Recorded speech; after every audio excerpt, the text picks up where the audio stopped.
There is a thing that happens to a man at 75 that nobody warns you about. You stop dressing your pain in pretty clothes. For most of my life, when something hurt, I found a polite word for it. I called a thief a difficult man. I called a wound a misunderstanding. I oiled every rough feeling until it ran quiet, the way I would oil a stiff movement so a customer would not hear the grinding. But the older I get, the less patience I have for that kind of oiling.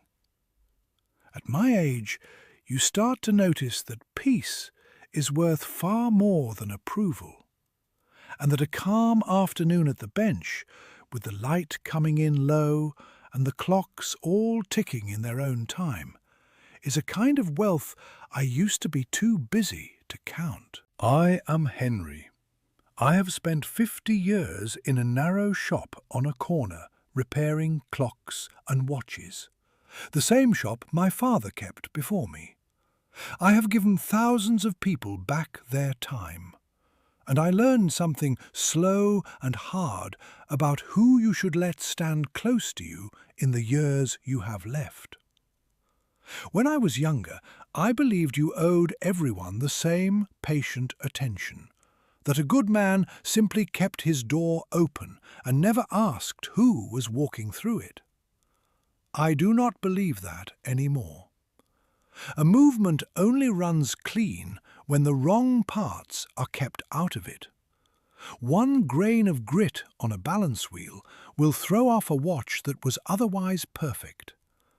And I have come to see that some people are exactly that grain, ground into the works of your final years. There are 5 kinds of people I have come to keep at a careful distance, even when they carry a family name. I do not say this with anger. I say it the way I would tell you a mainspring is wound too tight. Not cruelty. Just the truth of the mechanism. So sit with me a while and let me tell you who they are. The first is the manipulator. Manipulation does not come through the door shouting. I used to think it would, that I would see it coming like a man with a crowbar. It does not. It comes in quiet, with urgency, with feeling, with something that sounds like responsibility. It is usually someone close to you, someone always standing at the edge of a small disaster. Every time the telephone rings, it is a new emergency. And every emergency is somehow the last chance, and somehow only you can fix it. And if you pause, if you say, "Let me think," the warmth in their voice cools into disappointment or fear, or that soft guilt that gets under the breastbone. I knew a man for years who lived this way, and I watched myself stop choosing my own days. I was only reacting. I was a gear that drags the whole movement, turning because something else was turning me. Each time I rushed in to rescue him, there was a short quiet, and then another crisis, and my whole life had begun to keep his time instead of mine. Love does not ask you to surrender your own balance. So I learned to step back without slamming any doors. I stopped running in to save the moment. I learned to pause and to say no without writing a long speech to justify it. And slowly, in that little bit of space, the pressure lifted on its own. The second is the one who never truly sees you. This person does not ask you for anything. That is what fools you. They are not draining your wallet or your evenings with emergencies. They are simply never able to look across the table and find you sitting there.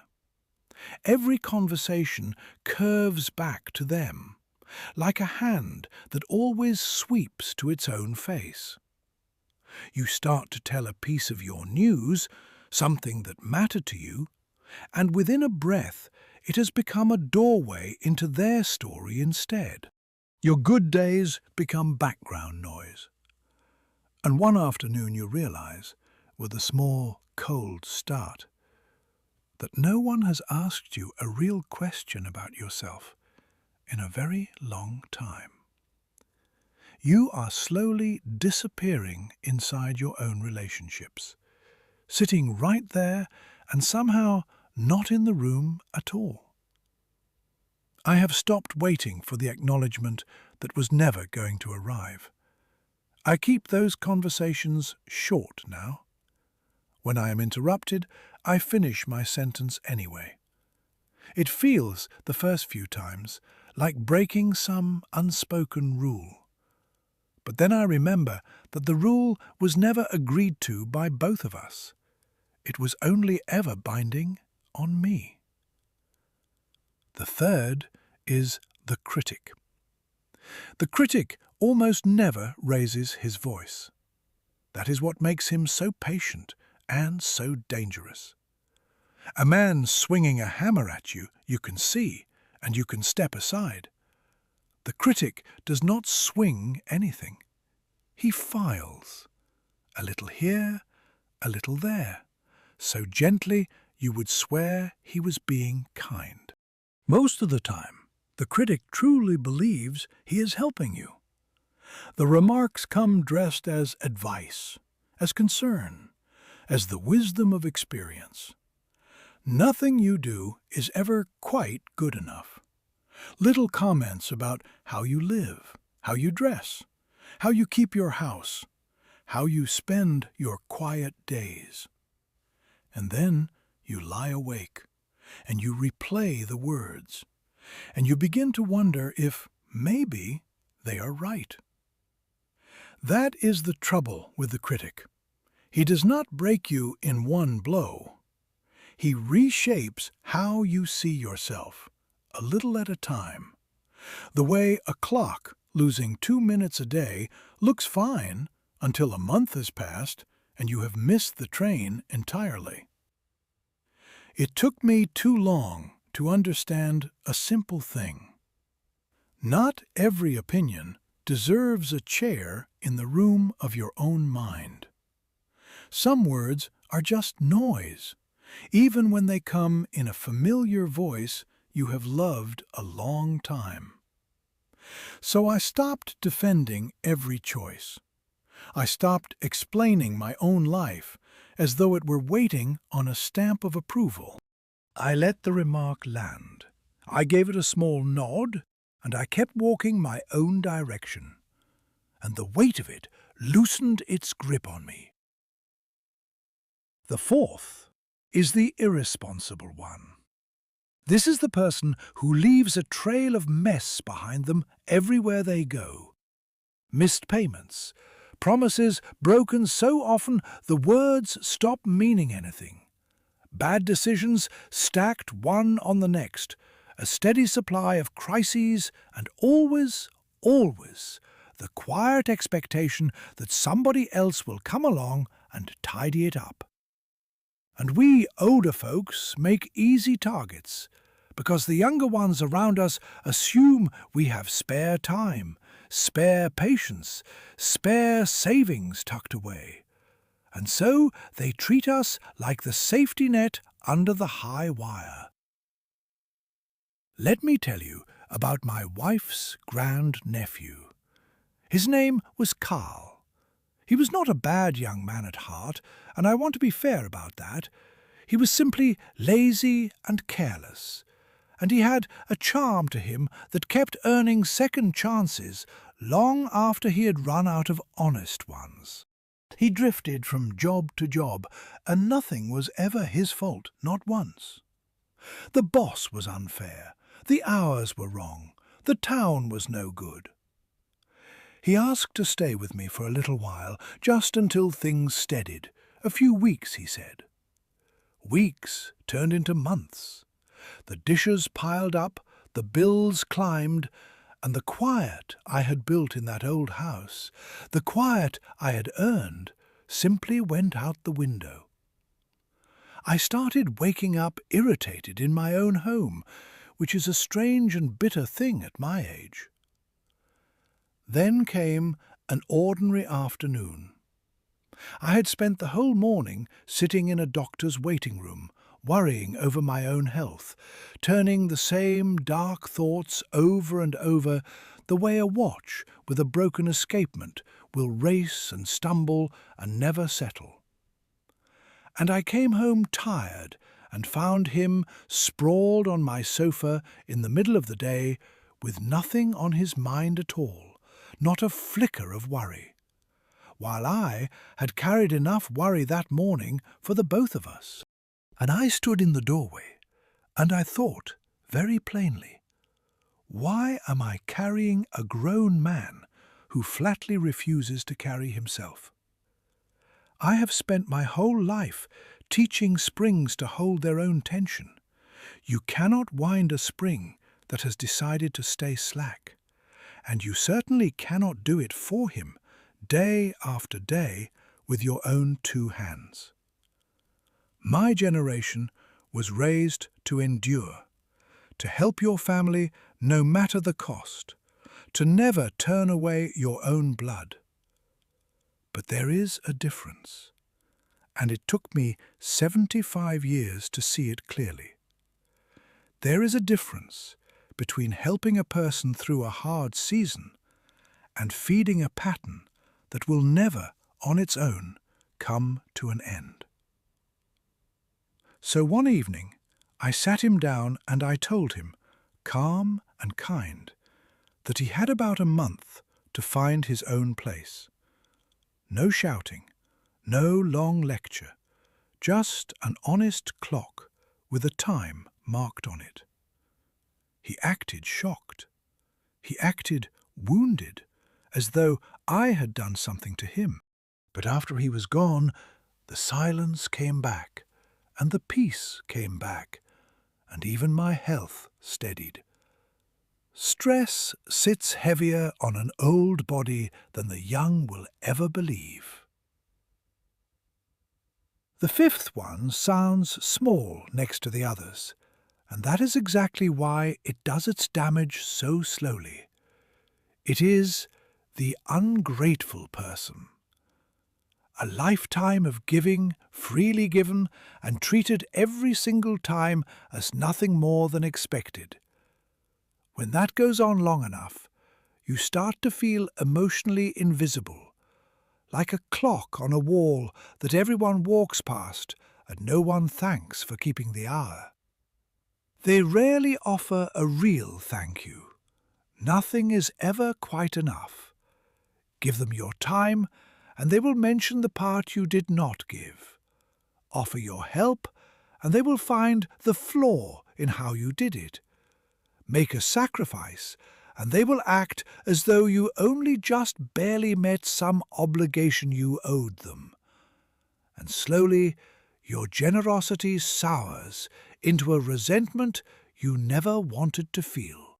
For a few winters, I used to drive a small group of older neighbours out on a Sunday to look at the lights strung up in the square, and afterward I would have them all back to my house and cook them a proper supper.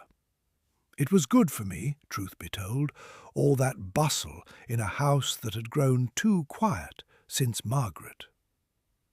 There was one woman among them, Mildred, who could find the rain inside any blue sky. One outing was too cold, the next was too crowded. The square was the wrong square, the parking too far, the coffee afterward too weak. And one year I spent the better part of 2 days cooking a supper for all of them, the kind of meal Margaret used to be proud of, and the only thing Mildred had to say, the only thing, was that one dish had come out a little dry. I went to bed that night feeling hollowed out and very tired. And I understood something at last. Gratitude is a kind of oxygen. People need to feel appreciated the way a plant needs the sun, and older people most of all, because so many of us already feel set aside and half forgotten. A sincere thank you warms an aging heart more than the young could ever guess. So I stopped overextending myself for people who handle kindness so carelessly. I put my energy now where the care runs in both directions. And I will tell you honestly, life got lighter the moment I did. When you are young, you think life is the sum of what you achieve. The work, the children, the house and the note on it, the long list of goals you keep promising to finish. You wind yourself tighter and tighter, certain that the tension is what keeps you running. Old age quietly rewrites the whole definition. Peace becomes the real wealth. A calm morning becomes a luxury. A whole afternoon with no knot in your stomach is worth more than impressing a roomful of people who will forget you by supper. And the plain truth is that the people standing around you in these years are doing one of two things. They are protecting your spirit, or they are slowly draining it. I do not hate any of the people I have described to you. Some of them carried wounds I never fully understood, and I have wondered on quiet nights what made them the way they are. But age has taught me one firm thing. Compassion does not require that you hand someone unlimited access to your life. You can love a person and still shut the gate against the harm they do.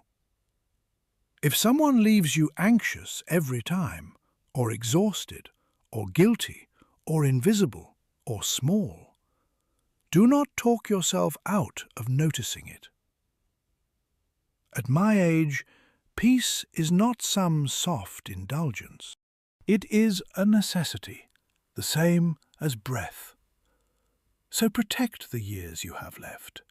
Protect your heart and the small, quiet joys, the low light on the bench, the good cup of coffee, the clock that asks you for nothing but a wind. And if no one has said it to you in a long while, let an old watchmaker be the one to say it now. You are still allowed to choose yourself.